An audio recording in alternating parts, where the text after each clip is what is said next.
Hey guys, welcome to the video. Today I want to just talk about do a September 2024 net worth update.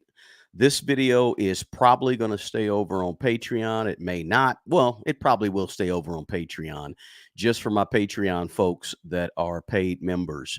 So what I want to be talking about here though is the net worth statement, my personal net worth statement that I do. Really, I do it more formally once a year, but really it's sort of a twice a year type of thing. So I'm going to share my screen with you guys. Let me go here and let me go. Give me just a second here. I'm trying to figure out how to share my screen, the big screen. All right.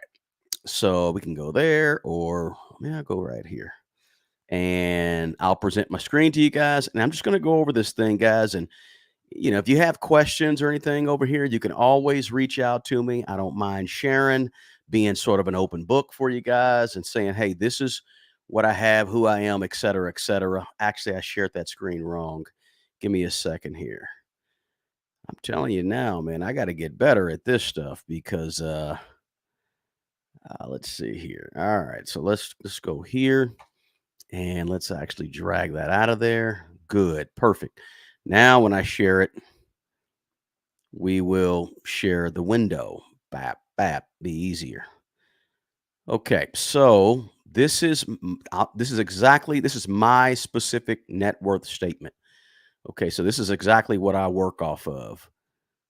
Let me see if I can go right here. That might be better. Okay, cool. So I'm going to show you guys, and you can't see the full screen. How can I make you see the full screen? No, I'd rather go right here. Okay. So what you're going to be looking at here is um, just the overall spreadsheet. And let me see if you can see that better. Yeah, you can see that pretty well. Maybe I will make myself a little smaller. That makes it easier for you to see. All right. So what we have here, guys, is the spreadsheet that I use. Now, where did I get this spreadsheet from? I saw this on X or Twitter like 6 or 7 years ago, and I've been using this particular type of sheet. And I saw somebody with that on there. I said, that's pretty cool. Let me screenshot that and use it for my own spreadsheet or for my own network statement. And I just tweaked it. I had to change it, move this, move that, etc. But over here on the left hand, this is kind of like my key. It explains what's what. Assets are in green, liabilities are in red. And I do this, I track it on a yearly basis, but I sort of do this on another spreadsheet uh, twice in March or so of every year. So what I have on this particular spreadsheet is just these first since 2020. So here we are 4 years later. 1, 2, 3, 4, 5 years worth. And this is the most recent one. So we're in September right now. I did this in August. So all these numbers are slightly different now. They're a little higher right now.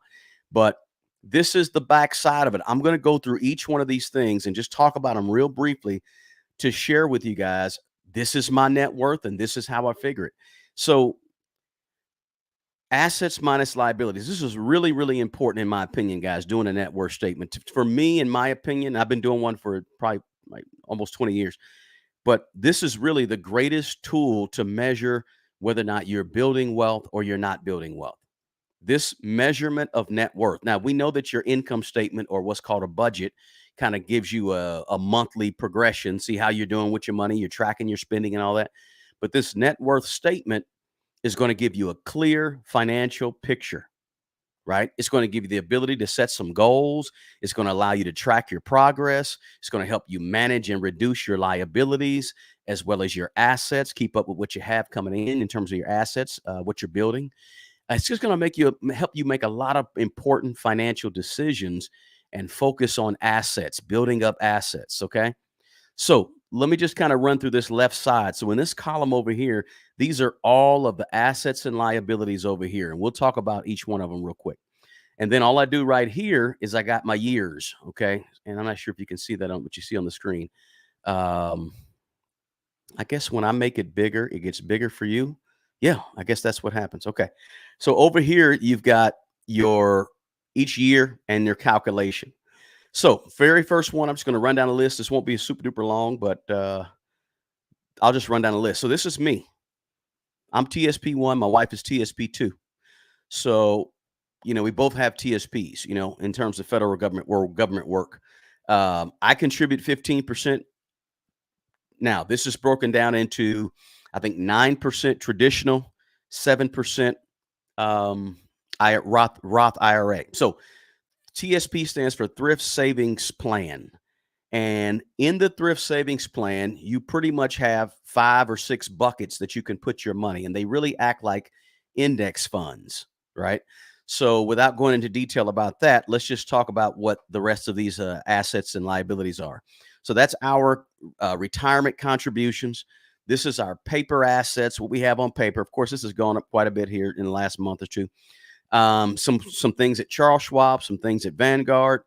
Let's see, cash equivalents. These are checking accounts, savings accounts, business savings accounts, emergency accounts. And I spelled emergency wrong. Isn't that something? Let me fix that. So then you have cars. We drive older cars, all paid for. I have a tiny bit of crypto in terms of assets, in terms of real estate. And by the way, these big bold is kind of like how I separate them. And so I came up with some of this myself. So big real estate. We got a primary property, home.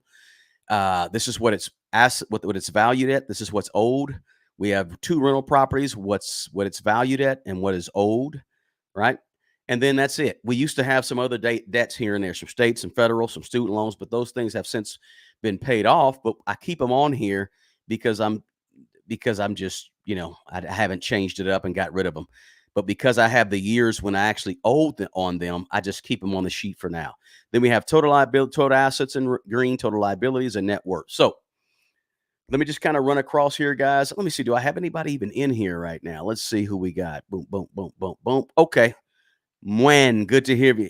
Mwen, that's African, I know, but is it like Senegalese? Is that Nigerian? Let me know, by the way. I appreciate you being here. Yeah, you can. Hey, if you like this view, feel free to copy it. Not a big deal at all. So the TSP, and you can, and I know some of you guys here are going to be watching this on the replay, and that's cool too. If you have any questions, then feel free to ask a question here on Patreon, and I'll be sure to answer it. So 15% contribution, and this is the really the column that's most important because this is the column we used right in the last month. So in terms of TSP1, our contributions total, and whenever you do a Google spreadsheet, you can just highlight the 2 cells, and it'll give you the sum total in the bottom right. Not sure if you guys can see that or not on your screen. So I have 642, had 642 in mind. She had 134. Of course, my wife only works part-time. She's a part-time person for the last 20 plus years. Now, paper assets, this has gone up because we've invested more in the last, I guess, month and a half or less since I did this sheet. But Vanguard Investments is all ETFs, 5 ETFs. I have another video on here that explains exactly what those ETFs. I'm going to be doing another video next week to show you any changes I've done in those ETFs. And the Schwab account, we just opened it about 3 or 4 months ago, and it's up to about $7,000. It'll probably, this is my stocks, my individual stocks, right?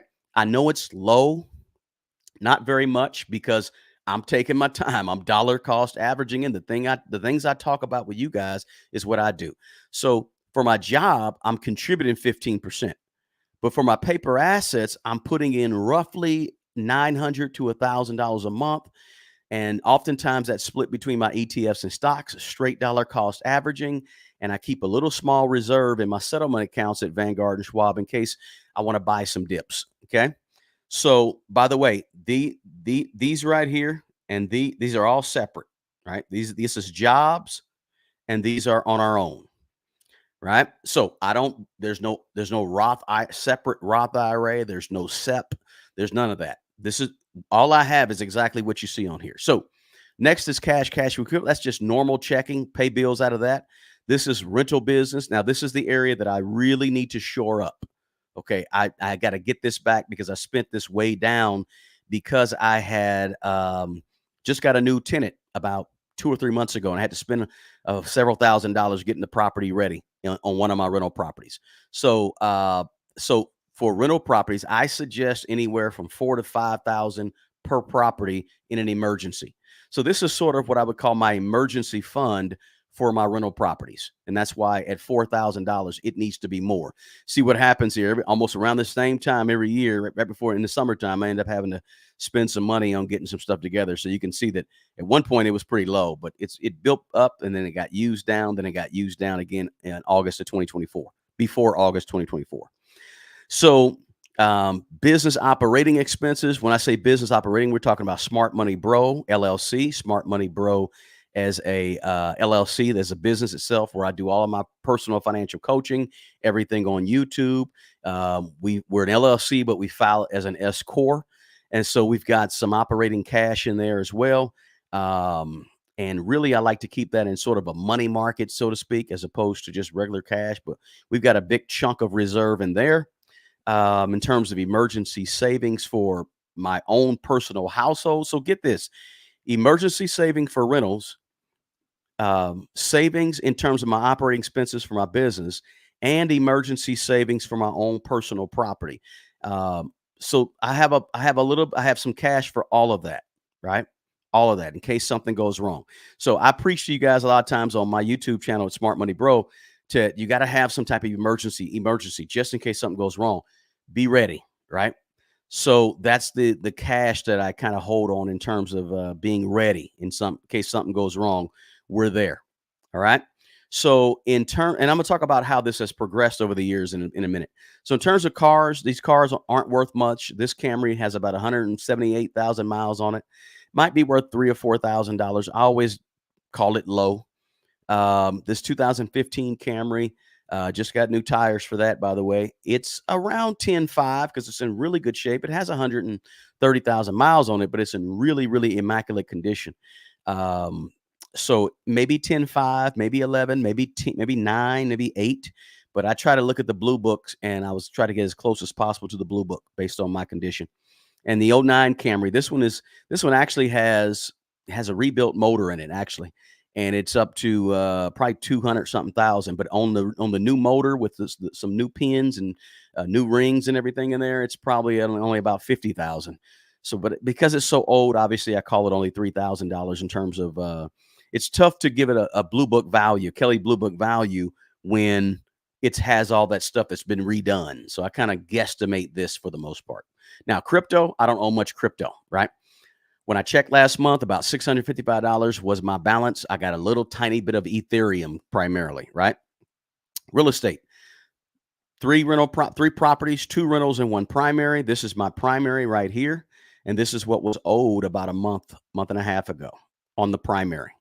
Of course, that goes down. That's on a 15-year note, and we are 10 years into a 15. So 10 years into a 15, you can imagine a big chunk of it is paying the premium or paying the principal down right now. So that's, a month and a half later, that's probably going to be down to 82,000 or 83,000, 82, probably 82,000 is what that's going to be down probably in a week or two. So first rental property, I've had these two rental properties for one of them I have for 24 years. The other one I've had for about 21 years, maybe. Rental property one, worth about 135, only owe 20 grand. All right. That's the one I've had for 24 years. This one right here I've had for about 21 years. It's probably about 130. It's a 4-bed. This right here is a 4-bed. This rental one is a 4-bedroom, 2-bath.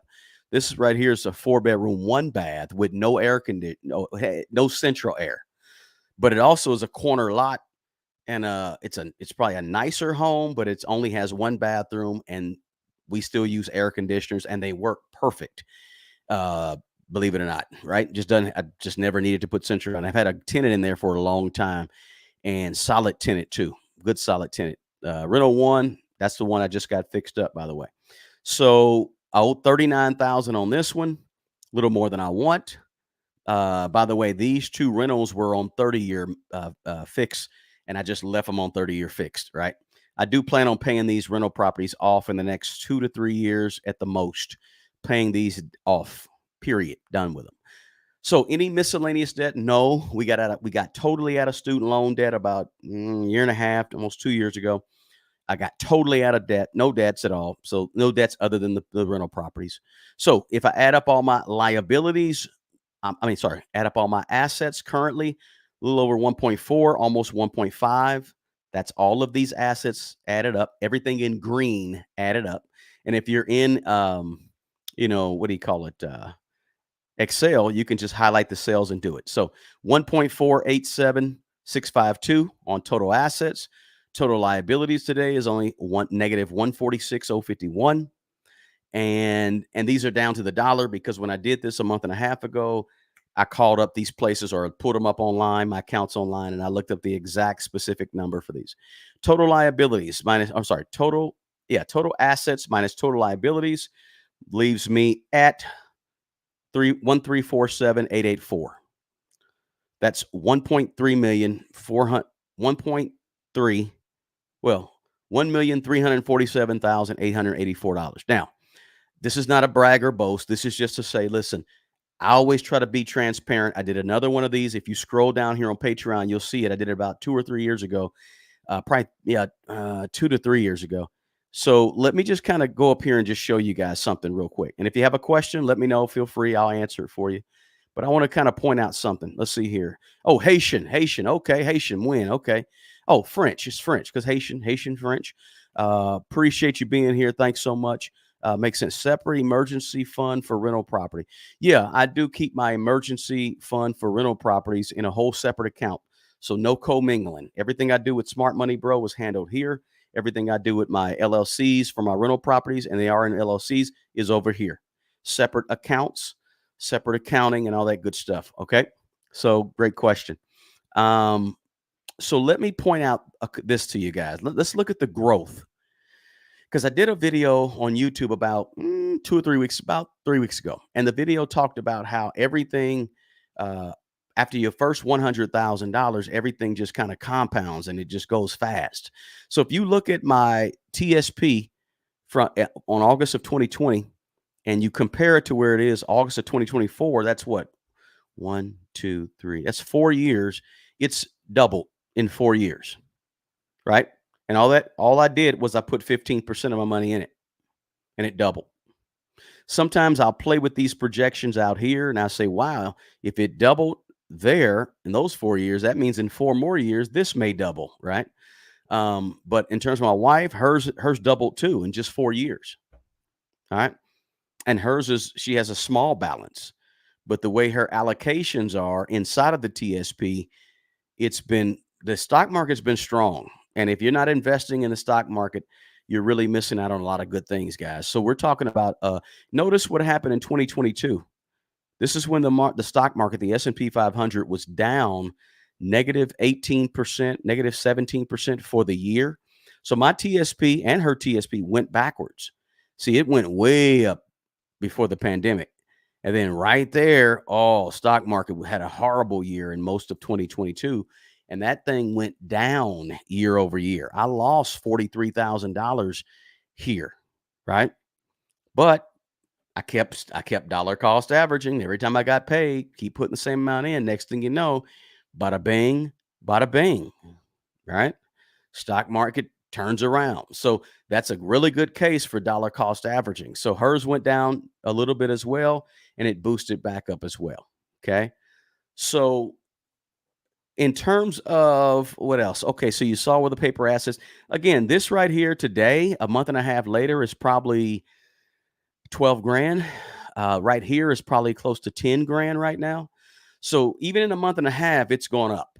Now, what I don't include on here on my net worth statement, I do not include anything having to do with the money that I put aside for my grandchildren, right? So I don't include that here on my net worth. It's included in a separate spreadsheet that deals with other investments, but I don't include it here because it's not mine. I don't want to claim it as mine, although it's in my name and all that good stuff. So cash equivalents, we've seen some increase in growth in there, obviously. And then of course, cars, we've seen some decreasing, except for here in 2021 when we purchased this Camry that we still have, right? So other than that, Look, cars go down in value, so I don't put a lot of value weight on them ever really. Next time I buy a car, it might be a cash car. It might be, $20,000 car, $30,000 car, but it'll be cash. You can tell I haven't done anything with crypto over the years at all, not much at all. But here's an interesting one right here. Remember, this is my primary residence. Four years ago, it was only $235,000. That's what the estimate value was. The estimated value was, but you can see how it's gone up tremendously because what's happened in the real estate market. Real estate has gone up, right? Not just the cost of rent, but values of property. Now, remember back here when we had that big lull, when we had the S&P 500 go down and my overall TSP went from 456 to 413. Well, that same year that went down, the real estate went up tremendously. All right.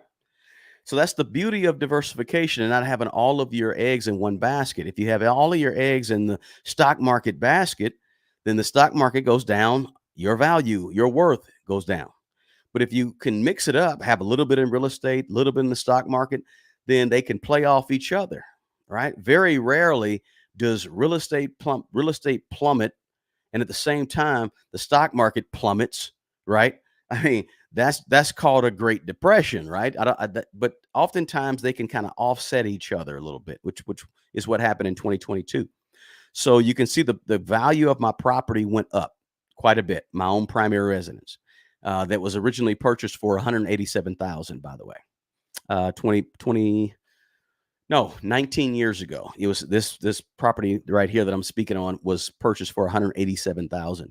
So it's taken a long time to double in value, but it's got there eventually. So the first rental property, it was financed back then, or it was only worth $70,000, and it's almost doubled. And so has my second rental property as well. And so as you look at the numbers, guys. Oh, by the way, when I started doing my net worth on this particular spreadsheet, I had $41,000 worth of student loans. Okay. But even during the pandemic, as you see, I didn't wait on the federal government to come and bail me out of it. No, I said, hey, let's go ahead and keep paying it. We kept paying it and we paid it off ultimately. So in terms of total assets, you can see where it's gone up quite a bit. As I said earlier, doubled since 2020. Total liabilities has come down since 2020. And the net worth itself has almost tripled since 2020. Can you believe that? But when in 2020, and I became Smart Money Bro in 2018 or so, about 2018. And I believe my net worth back then was probably like 200,000. I had to pull out the old sheets and look at it. But it just has blown up to 1.3. And in 4 years from now, I am projecting that this 1.3 net worth, 1.3 million net worth will be right around 2.3 is what I'm looking at. 2.3 around that in the next 4 years is what I'm looking at. Now, why is that? Because I am investing a lot of money. I mean, if you go back here, what I'm investing, not only am I here investing here in paper assets, but also, of course, my 401ks, our 401ks, right? So we've got those investments as well. Let's see. Let's see here. When said makes sense. Cool. Saw a dip from two. Yes, big dip, but doubled across 4 years. Absolutely. That's exactly what happened. Staying the course is all it is, man. It's just staying the course. There's nothing fancy. I haven't done anything fancy or anything out of the ordinary. I just did, what I was supposed to do, right? What I was supposed to do, which is stay the course. So this network to me is like a financial snapshot, helps me see where I stand financially at any given moment. And by tracking these assets and liabilities, I can determine whether or not I'm moving in the right direction and reaching my financial goals, which I have a set of financial goals as well, right? But when I know my net worth, it allows me to, let me know whether or not I'm, doing the right things and making the right progression. Am I keeping out of debt and building assets, right? It also sort of makes me always think about in the back of my mind, debt management, making sure I don't have any debt, except on the things that's going up in value, like I preach all the time on YouTube, right? It helps me review my investments, helps me think about my investments, help me make, final decisions on certain important financial things that I got to think about. Um, you know, so it does a lot of things. Not only that, but also helps me consider, like if I want to go to this sheet and say, okay, how much cash do I have? Well, all I got to do is go here, roughly here. That's about how much cash I have, right? How much do I have invested in paper assets? Well, I can always go here, right? How much do I have invested? How much total do I owe at this point in real estate? Right? $146,000, right? And so, or how much of my portfolio is my overall 1.3 net worth? How much is real estate? Well, if I add these up, the real estate, and I got to add these too, by the way, the real estate is about $468,000. $468,000 of my 1.3. So 468, let me just do that calculation real quick. 1.3, 468. Let me just bring this up.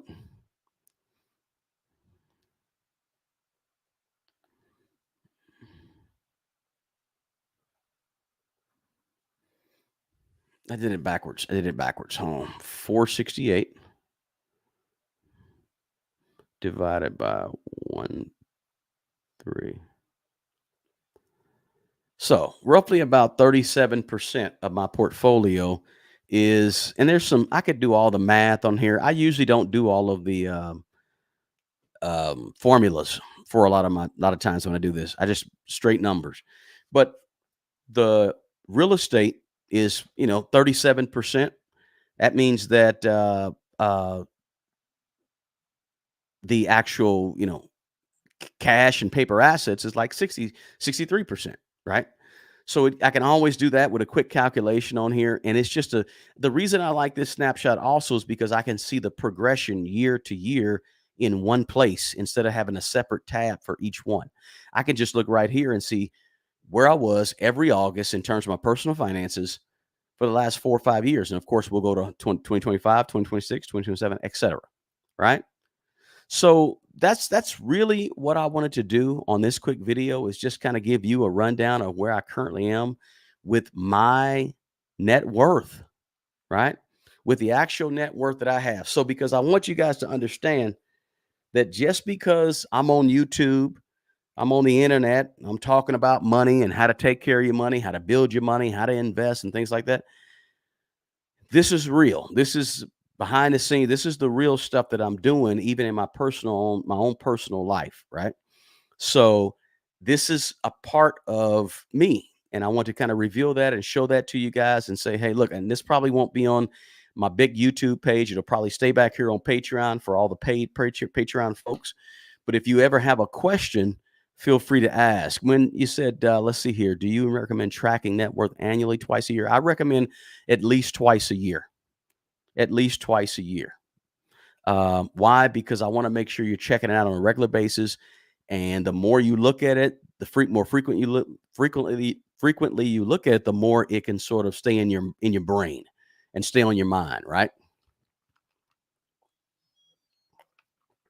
That's kind of how I would do it. Twice a year. Some folks do it like every other month. I think that's kind of overkill, right? Because things don't really change that month, that much month to month. But if you want to do it 2 or 3 times a year, nothing at all wrong with that. The key is getting that liability, getting that stuff in red down.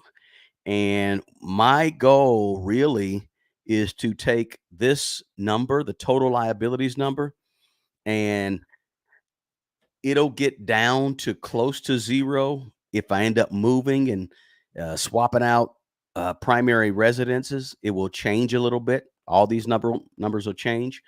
But ultimately, in the next 3 to 4 years, before I actually retire from my job, I don't want I don't want any liabilities at all. I don't want to have a house payment when I retire from my job. I want to be free of all payments. So we're working towards that, and we'll see what we can do. Hopefully that'll be soon. So I just wanted to share this. It was 30 minutes, guys. I wanted to share this with you guys. And if you watch this and you have a question, please feel free to ask the question that you have for me, and I'll do my very best to answer it for you. And but it's just trying to be transparent with you guys and trying to let you know what I actually have on, and maybe you guys can help me track it. The other thing I want to do on here on this channel, on this Patreon, is I want to dig into the individual stocks. I'll be making a video about that here in just I'm gonna say 4, 5, 6 days or so, and let you guys look at my individual stock portfolio and what's happened to it. Right. All right. So, got anything out of it? Hit that like button. And again, don't feel free to ask questions. I really appreciate it. All right. When you have a great, great, great rest of the day. And absolutely, man, absolutely. I appreciate you and feel free to reach out to me. All right. Until the next video. Peace.